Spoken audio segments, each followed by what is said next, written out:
Good morning, Bapak Ibu. I will start the discussion today, this panel. I will call one by one the panelists of this session. First of all, Mr. David Roberts, the Chief Operating Officer from Fusion Hotel Group. Please give a round of applause for Mr. David. Please, Pak. Second one, I will call Monsieur Xavier Droin from Nova Asset Management as a Managing Director. Please, a round of applause. And last but not least, my friend, Pak Jonathan Mokalu, the Director of Business Development Artotel Group. Okay, let's start this panel with the question to all of you. First, please introduce yourself for 1-2 minutes and what's your role in your company. We can start from David, please. Sure, morning. So great to be here this morning. My name is David Roberts. I'm the Chief Operating Officer for Fusion Hotels and Resorts.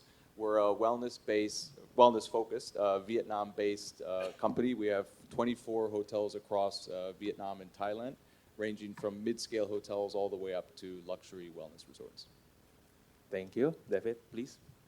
Good morning. So I'm Xavier Droin from Nova Asset Management. Nova Asset Management, we have an office in Bangkok, looking after Thailand and Vietnam. And we also have an office in Indonesia, which I have the pleasure to lead. We opened the office like 6 years ago. Basically what we do, we look after hotel owners' interests from feasibility study all the way to owners' representative, including operator selection, project development, and everything pertaining to hotel management. Right. Hi, morning. My name is Jonathan. I'm from Artotel Group. Local hotels, lifestyle design hotel. We have about 100 hotels now, and currently we have about 40 to 50 in the pipeline. It's a lot of hotel. 100, including one of them is yours. The new hotel that we opened. Yes. Okay. Thank you. So I think we are familiar with these panelists. I will start this session with the question that we believe that the landscape of hospitality is no longer about the hotels, but resilience and long-term. It's a sustainability. So from the three panelists, I know these three options was very important, but please choose one and give the reason. What is the single most critical decision hospitality leaders in Indonesia must make over for the next 3 to 5 years? Is it securing the right capital, accelerating the M&A, the merger and acquisitions, or building the strategic partnership? And can you give the reason? Can we start with David first, please? Well, look, we're just new into Indonesia. We are just trying to get our brands out into the market. So the focus for us is more strategic partnerships. And I think we go down that route for a number of reasons. One is we don't understand the investment climate here as well as some of the local players do. So deploying capital for us is a bit more risky. We feel strategic partnerships with platforms that are already based here, understand the market well, or exploring third-party management contracts. That's still the main focus for us, and we feel the most sustainable way for us to grow here in Indonesia. Thank you. So it's interesting. The strategic partner is most important for you by now. For us, yes. So how about you, Xavier? Well, to me, I of course, you shared the questions with us before, and I try to answer to pick one of the three solutions you proposed, and actually, to me, it's very difficult to answer, because I think it really depends on which hospitality leaders you are talking about, and it also depends on which stage of their development they are at. If you look at big groups like Accor, for instance, or Marriott, decades ago when they established their business in Indonesia, they had only one way to go, was through partnership. I remember Accor partnering with industrial groups like Sun Motors, like Rajawali, and Agung Sedayu later also, right? And that was the fastest way for them to really establish their names in Indonesia. And also I could name Pakuan with Marriott, even Swiss Bell with Ciputra. I mean, there are many examples like that of partnership. Then if I look at younger groups like Artotel actually, or even Ascot. Ascot is a well-established international group, but their presence in Indonesia was very limited, and the only way for them to have a fast development was through acquisition, and that's how they acquired Tausia Hotel Management, which had something like 60 hotels. So they managed to really move into the upper division. Same with Artotel. I mean, Artotel, you had maybe 20, 30 hotels. And then the acquisition of DAFAM and MPHG allowed you to really go to the Champions League, I would say, to reach, as you said, nearly 100 hotels. Yeah. So that's now, to me, there is a third category of investor, of hospitality leaders in Indonesia, as you call them, which is the purely, the Indonesian groups, smaller groups. For them, definitely scale is not the most important thing. I'm thinking about groups like Padma, like Platahan, absolutely, and Tantrem, Mid Plaza with Ayana. These groups are backed up by strong industrial companies, and these ones are definitely relying on capital more than anything else. So, I mean, they don't need anyone. I don't think they want to grow so much. They are totally free. They don't owe anything to anyone. They have developed their own brands, strong brands, and I think they are very happy like that, right? So I don't think there is any, like one size fits all solution to your question. It really depends on which leaders we are talking about. Yeah. It's very understandable since you are positioning yourself as a third party standing between the operators and the owners. And Pak Xavier always see the big owners, small owners is different mindset and a different decision. But let's ask for the Artotel. As a big group? Well, I think we start from I think we got two stages, which is merger and acquisition. We do acquire a couple of brands locally. But then now we start looking at a strategic partnership. And also the idea is to go global. So we want to go out of Indonesia as well. So that will be another challenge, like David was saying, like, you don't know Indonesia, I don't know Vietnam. So we need to do, maybe we can talk after this, dude. We should. Yeah, but there is always the challenge. The challenge is when you go into the market, you don't know what is happening in the market. Is you need to have a safe net, which is what we are looking at this point. It's good. One is saying the strategic partnership, and your comment looking for a strategic partnership for this book. Yeah. For Bapak Ibu, if you have any question, please submit it by now. So after my question, I can read your question. And you please give a direction to whom to the answer, the question direct to. Yeah. If for these three, should be also okay. So I will continue with my question. I will go to Jonathan first for these questions. I know, we all know, the venture capital, if they come, they can boost the performance. We can build so many business with the venture capital. I believe Artotel, they have a big venture capital inside. But also in the other side, I believe this venture capital makes everything more complicated, more SOP, more people involved, more meetings, more decision to decide.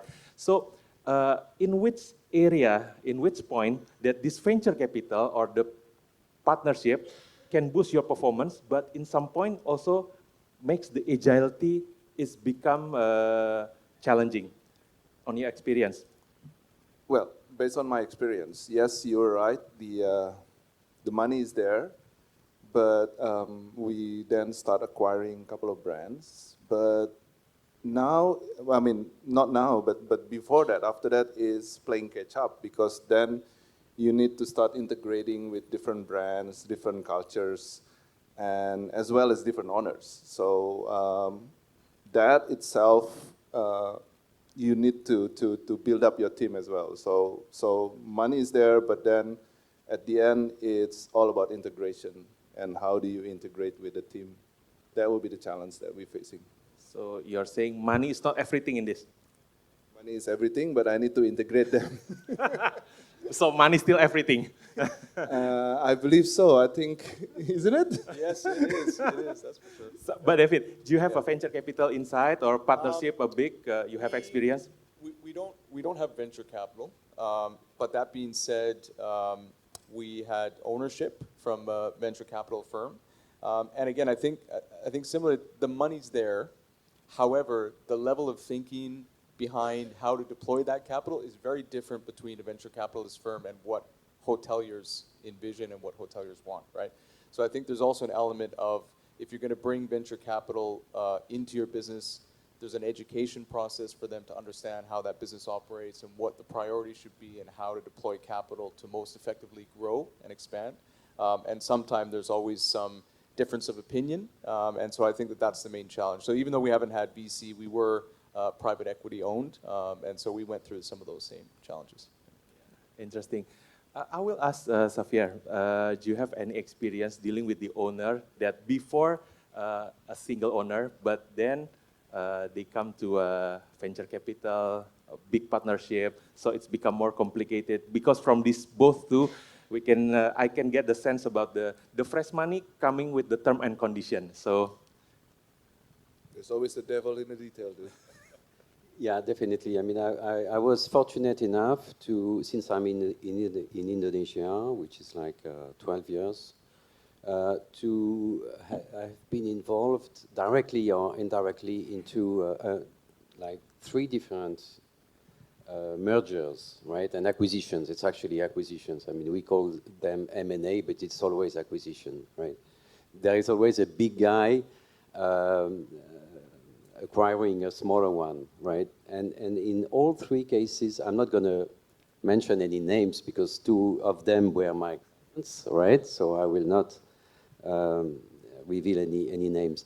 But there is really one common feature in all 3 situations, which is what I would call the sin of pride, right? The big one always saying, like, looking down on the small one and say something like, you know, we are the big ones, we acquired you, so you just have to follow our lead. And that, I think that's a big mistake because they overlook the people to start with, the brands they are acquiring, and mostly the owners, right? In all 3 cases, they really didn't give enough attention to the owners. And they forgot something, is that when you acquire a hotel group in Indonesia, you don't acquire any asset, right? It's asset light. You only acquire management contracts. And we all know how fragile management contracts can be in Indonesia. You know, you can cancel them like that. So, yeah, I mean, I think really the first thing to do is to go and see the owners. This should be done by the top management. And because, I mean, these owners, they are used to dealing with the same people for years, right? And all of a sudden, they change the people. The new people, most of the times, not only they don't know their hotel, but they don't even know the local market. And that can become a big issue. Lastly, maybe the last point, which is often overlooked by the acquiring group, is the hotels themselves, right? They don't have time to visit all the hotels. They sign the deal quickly, and they are given to see only, of course, the showcases of the group, right? And they realized after having signed the deal that they have a lot of not so nice hotels, to be polite. But then there is some washout inevitably, and they end up with less hotels than they expected. Yeah, thank you. I have a follow questions, but I will jump up to the questions coming from the audience. We have a questions from Pak Norbert here. Actually, Pak Norbert, we should call him to the stage, yeah. But the questions directly to Pak Xavier. So may I ask where you see advantage for owners to work with a local asset manager such as Nova versus a regional or global branded operator? Interesting questions. It's a very interesting question. Thank you, Norbert. I don't think I have enough time to tell you all the advantages for owners to work with us. And I'm not sure if it's versus a regional or global branded operator. I mean, if you're talking about, because most of the times we sit between the owner and the manager. Our role is to push the operator to perform, I mean, basic duties like sales, marketing, and management. I mean, I mean, there are lots of international operators, very good ones. However, most of them are not based in Indonesia. Our strength is that we have a team here. We know the markets. We know almost all the markets in Indonesia. When most of the international groups, they actually don't know the markets, to be honest with you. I mean, I'm not talking about the ones like Marriott, Ascot, Accor, who have been here for forever, but talking about new groups like Fusion, maybe. That's why you need us also. Definitely. I think it's important to have someone who knows the market. Okay, so hopefully that's answer. If you have any questions, please to submit. I will follow the previous questions to Xavier. So many merger and acquisition transactions fail, not because of number. Yeah, we talked about numbers before, but I believe also not only because of number, but about the culture. So what is the red flag from the owner side if once you are standing and in between the operators and the owners? So what is the biggest red flags that can cancel or broke the transactions for the merger and acquisition? You mean from the owners of the hotel or the owners of? Both. So from the owner side and the operator side. But from the owner side first, maybe. What is the biggest red flag you've seen? Well, I think I touched on it before. It's overlooking the acquired group, culture, people, brands, right? What I call the pride of the seat of pride, and mostly also is to. I mean, these groups have been successful, right? Even though they are purchased today, they have been purchased, but have been successful. They have so many hotels, so you cannot just ignore their past success and think that you can do better than them.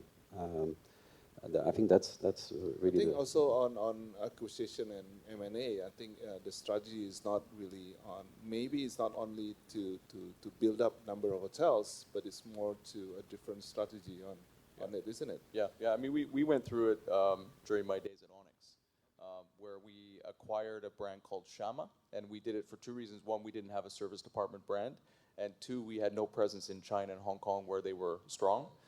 So when we acquired that brand, I think the key was that we kept the leadership team on for a certain period of time to teach us how to operate that model, to teach us a bit more about the locations where the hotels were operating, and that was critical. I think without that kind of handover transition process with the previous leadership team, it's going to be very difficult to integrate well. True. Yeah, I think it's not all about numbers. Right. Yeah. And sometimes this is based on experience as well. Like the ownership of that company, that operator, is somebody else, and the founder of the brand is somebody else. Exactly. Whereas normally the investors are the bigger money, the bigger share, want to sell it to us, right. And the founder was kind of like, why should I join this group? You know, and it become a problem, right? To integrate it. That rings a bell. Yes. So from lots of examples of that, I think. But yeah, it's there's always a problem not a problem, but it's always a challenge that we need to face, not only by acquiring a brand itself. I mean, it looks good in the outside, but inside it's... I think that maybe one of the best solutions for the new group is to identify the good executives in the acquired group, and maybe give them a promotion, put them really on the top, so that the other people can see that everyone is treated equally, right? It's not only the acquirer group people, taking all the good positions. It depends on how how the people and how do you react to them. Yeah. So from this discussion, I can see that the third party coming, for sure, the main point was the commercial side, But also inside, there is a legacy inside from the owners. So these two can be, must be aligned. Otherwise, it can be a red flag, yeah, to destroy. Please to scan for any questions. I will follow with my questions, but it's good if there is questions from the audience to interact with the panelists. I will follow with the to Jonathan actually. Okay. Yeah, Artotel, I count it as a local operators now. Many international operators coming to Indonesia build the portfolio in Indonesia. So as a local operators, how do you position yourself? You compete with them, you collaborate with them, or you defend specific needs from your point of Artotel? And what is the local strengths you think that most underestimate from local operators? I think Xavier touched point on a little bit on that. When he start to look for operators, he start looking for people that on the ground in Indonesia. I think that's what the Indonesian hotel base, like local one, are an expertise in that. So we do have people on the ground. We do have our sales and team and our technical, our operation team are on the ground in Indonesia, where they will so-called 24 hours maintain the hotel. So that will be our biggest strength. So we know the market. But the challenge is when it comes to brand. Brand is something that, I'm not saying that people love international brand, but they believe more on international brand. The challenge will be for us is to make sure that our brand is well known and had that certainty in the market. So we did that with Artotel, and I think now it's, I mean, international chains is always bigger scale and better scale, but we know our way around much better. So you compete with them or you collaborate with them? Which one you choose? Some of them you compete, some of them you collaborate. Okay, I'll come back to you, but I will ask David. Do you have interest to come to Indonesia? Absolutely, absolutely. Yep, that's why we're here. So we are, and I think to Jonathan's point, that's why we've gone down the route of looking at a strategic partnership for two reasons. One, to have people on the ground here, to understand the local climate. I think Indonesia is very heavily driven by domestic travelers. I'm sure Jonathan can attest to that. So understanding how to operate the hotels and cater to those types of guests, that's key for us. Yeah. So you collaborate with the local operators more, David? Yes. Yeah. Yeah. Well, if I can just give you a quick input, I would say that it really depends where the hotel is located. If it's Bali or or Jakarta or Jogja, which are driven mostly by international markets, then I would say the international brands maybe prevail. But if you're talking about the rest of Indonesia, where it depends actually where the feeder market is. If the feeder market is outside of Indonesia, maybe it's a good idea to pick a brand that is well known in those feeder markets. Otherwise, I mean, it's local operators, local brands are, I mean, let's face it, they are cheaper, right, in terms of fees. And In terms of fees, not in terms of services, We of cheap? course. Are you saying are cheap? Let's say you're less expensive. So, Economic. so as an owner, I can bargain, yeah, for the fee. Jesus. But again, I mean, I think your main advantage is to most of the times, not always, but to know the local markets. Yes. Say, Kalimantan, Sulawesi, remote places. You have people who know the markets, which is not always the case with big international groups. Yeah. That's a big plus. Well, yeah, on that part as well, I think the the requirement as well is different, isn't it? To build an international hotel compared to the local one, because then you have to follow the international standard, whereas here is just local Indonesian standard. That's also where you're cheaper. Less Definitely, expensive. there's a big difference, and not only. I mean, because we always talk about fees, but it's not only fees; it's the level of investment. I mean, the hardware investment is one thing, but also all the expenses on the P&L that the big groups are asking for, and which are justified. I'm not saying it's not justified, but I mean, it's far more than what you guys are asking for. Yeah. True. So, David, if you're entering Indonesia, the market is very competitive. Yeah, we noticed that already. No, look, I think for us, we again, we're not a large international brand. We're a boutique regional brand, and that also has its advantages, right? I think in some ways, a lot of owners are looking for something a bit different, whether that's something that's design oriented or a certain concept that they can't find in other international brands. So I think we have that advantage, and it's just a matter of us getting a bit more in tune with the local market and how to operate here and bring the flavor of our brands, I guess you could say, to Indonesia. Yeah, it's true. So this question is flashing to me to follow to Jonathan. This is a very interesting question, actually. So from Anonymous, so we don't know. So Jonathan, how do you see investment with key money trend in Indonesia as Artotel did? Why is it working here? So you do the key money to the owners? We did? Yeah. Did we? Did you? So. Well, it depends. Some of the brand. How do you see investment? Well, it's part of the marketing tool as well. I think that's the keywords. Part of marketing tool. You want a good brand.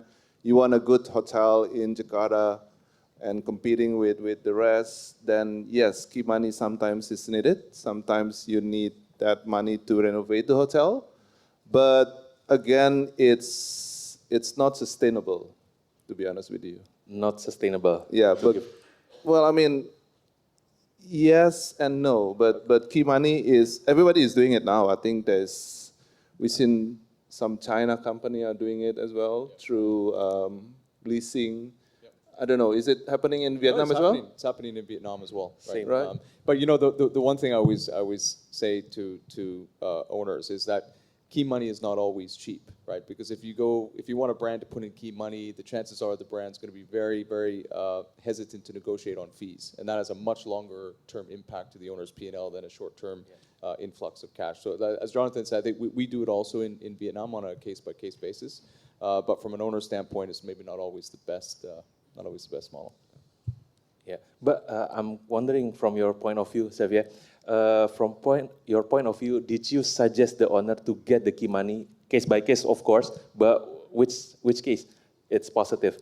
No, I mean, I know it's happening in Indonesia. I didn't know Artotel was doing it, to be honest with you. Did I? But Can you share the number? No? Normally it's not much. And That's why not sustainable, and maybe. As David said, I mean, it has a negative impact also on the fees, and I personally do not recommend to do it. And also, it has also a negative impact on the length of the contract, the term of the contract. For sure. I mean, you cannot negotiate less than 20 years if you have key monies. Yeah. Okay. Let's left this key money as a mystery. So we move to the next questions from the audience. To all three speakers, it's a good classic questions. how are sustainable initiatives like climate resiliency or green certification affecting asset valuation in the in the Indonesian market? So maybe we start with David. Maybe not only the Indonesian market, in your market maybe. I'll have to leave that to these two gentlemen. Look, I think sustainable initiatives in terms of how it affects asset valuation. Not sure so much, but I mean in terms of development criteria, I think we're seeing that a lot of owners now are wanting to see how we are going to develop their hotel in a sustainable way and how that's going to impact long-term costs and in some ways, I guess, long-term valuation and returns. So we are just getting into it more heavily from an operational standpoint, but in terms of development standpoint, we have a number of initiatives now that we follow throughout that process to make sure that the end product is operating as efficiently as possible. Yeah, there is some benefit, but for the asset valuation, not really much affecting. But how about you? I mean, I'm going to make a non-political answer, but I don't think it has any impact at all on the valuation of assets. From what I have seen so far, it's more a marketing tool than anything else. True. Yeah, you the same? Yeah, normally asset is yeah. So from there's a lifetime of it. Yeah, it's more to marketing and political brand to sell. Yeah. Okay. Please, if there is any question, we still have a time. I will, but since we don't have a new, we have. Okay. So there is. What is additional change do you think the Indonesian government needs to encourage or support more overseas investment into hospitality in Indonesia? Well, it's a good question actually. So, well, if I may answer this, I think we should ask how it happened, how it's done in Vietnam. I think the way they Tai Chi. The way you guys do it are much better. I think there's a lot of bureaucracy happening in Indonesia, and I think Vietnam I was quite impressed. Yeah, I think the government has taken a lot of steps to take the bureaucracy out of it and make it much easier for foreign investment to come in, whether that is land ownership rights or partnership rights. In addition, I think they've also invested quite heavily in infrastructure. So those foreign investors that are coming in can invest in tier 1, tier 2 markets, and there's great connectivity there, and the government is supporting that. I think too, in terms of overall investment into a market, I think one of the key criteria also is marketing, right? So if you look at why Thailand is such an attractive market to invest in, because the Thai government is so active in marketing that as a destination, I think sometimes that's a forgotten element to it, that not just making the investment climate easier, but making sure that the awareness of that market is strong, and that's for long-term investment, that's going to have a huge impact. So. Yeah. Something Vietnam has to get a bit better at in the marketing area. We have to get a bit better, but I think also here for Indonesia that would be critical. And the airport as well, please. And the airport, yeah. Well, the new airport's coming, so 2026. You just have to drive a couple hours to get to the city. That's all. But yeah, I fully agree with the infrastructure and definitely and marketing. On top of that, I would add 2 points. One is on the taxes, investment tax, I like the initiatives the government had with the KEG zones, and I think they should have more KEG zones, special economic zones, where you have a lot of tax advantages, which is really good. That's really encouraging the foreign investment. The other one is to slow down maybe on the UMP increase every year, right? Because we have a lot of areas in Indonesia where UMP is like 2-digit increase every year, making the payroll a big issue in most places. I mean, the UMP increases far faster than the average rates, right? And that's really a key issue. Yeah, I think that's a good point. By increasing 6 to 8% yearly, the minimum salary, but to increase the average room rate is very tough by now. So it's a challenge to all business in Indonesia. So I go to David. So I saw Fusion Hotel the website, everything. I think I saw the organization evolve from the single asset property, from the resort, now become more complex, more complicated. So as a leader, how you change the mindset from the single business into a complex business? Good question. Yeah. Look, in Vietnam, it's actually uniquely different than a lot of other countries. We have obviously different high seasons and different locations, different timing, completely different market source in different areas of Vietnam.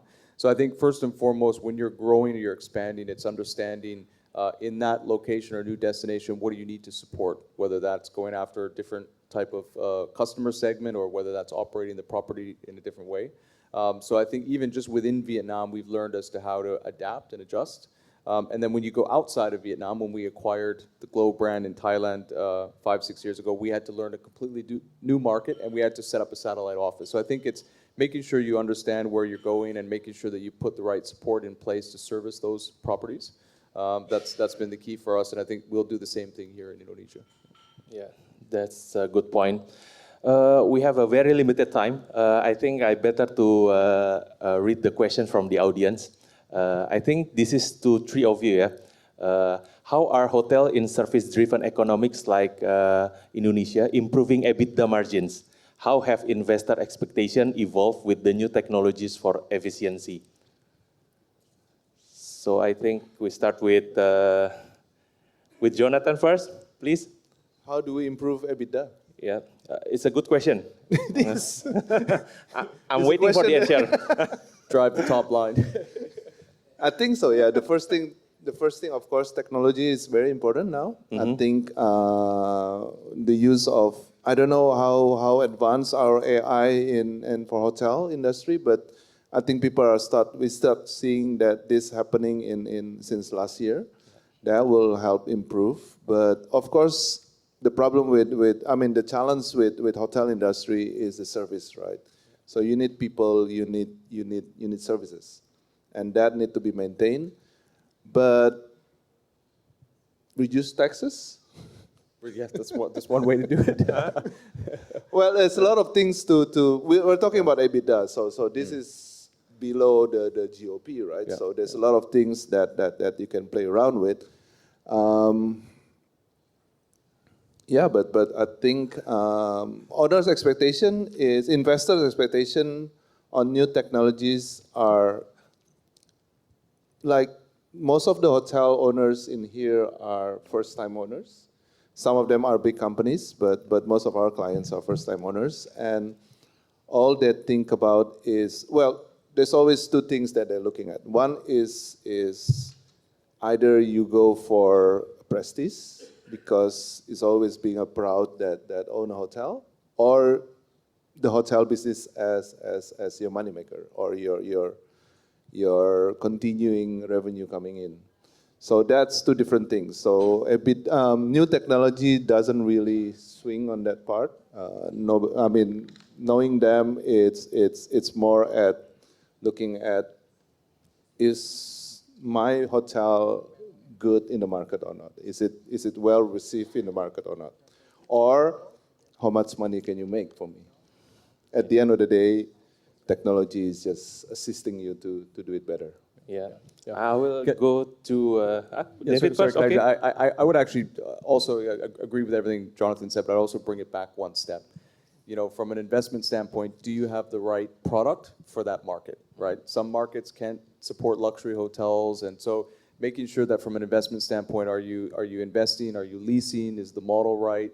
Can that market deliver what your expectations are? So starting with the right model, I think, is critical, because once you get operating, there's a few things you can do to obviously improve performance, but you'll never improve EBITDA significantly if you've got the wrong framework from the beginning. Yeah. Understand. I think it's a good the final answer coming from Pak Xavier. So I need Nova Asset Management to push these two operators how to improve the EBITDA margin. Yeah, it's their job actually, right? But definitely, to me, the key challenge is, as I said before, is on payroll. Payroll is becoming really huge, and any initiative to reduce payroll, maybe to work more with multi-skilled staff. I mean, before it was quite common to have like 2 staff per rooms, and I think you really have to work towards lean operational teams and maybe F&B, outsource F&B, you know, it depends, especially if you don't have any ballroom. I mean, what's the point having your own restaurant? And that's actually I see Philippe Barnes is right in front of me, but that's the beauty of serviced apartment actually, because they are light on F&B and normally their GOP percentage, therefore their EBITDA is higher in percentage. Or invest in where the UMR is lower, like Jogja. Yeah, absolutely, yeah. But I mean, there has to be a market also, right? Yeah, it's a good discussion, but I think the clock is ticking. Before we close, please, one by one, from David, can you give 1 minute of a closing statement from this discussion? Sure, yeah, I think from an operator's perspective, when you look at strategies, I think having a blended approach, so some asset investments, but also asset light, and making sure that you don't do everything on your balance sheet and you're a bit more blended in how you approach growth. That's our strategy. Xavier? Yeah, a quick one on, I mean, to all the hotel owners, before you sign anything, any deal, you know, 20 years deal with an operator, I think you really need to have someone from outside to look into it for you and give you the right advices, and that's what we are here for. To all operators, be careful of Xavier. No, I think Xavier is you make the point, yes, correct. Sometimes the deals, the devils is in the details, like I said. Be careful with the contract. But then the market is very good. I think we're still surviving. We're improving. This M&A will still continue in Indonesia, I think. Yeah, that's great. I think we have a very good discussion this morning to open the session. I will close this panel with the question to all of us that if the next generation looking at the hotel that we built from the capital we raised, are they looking for an asset or a legacy? So from this discussion, I can get the capital can build the asset, but the vision and the leadership, the strategic partnership can build the legacy for hospitality in Indonesia. So thank you very much, Bapak Ibu.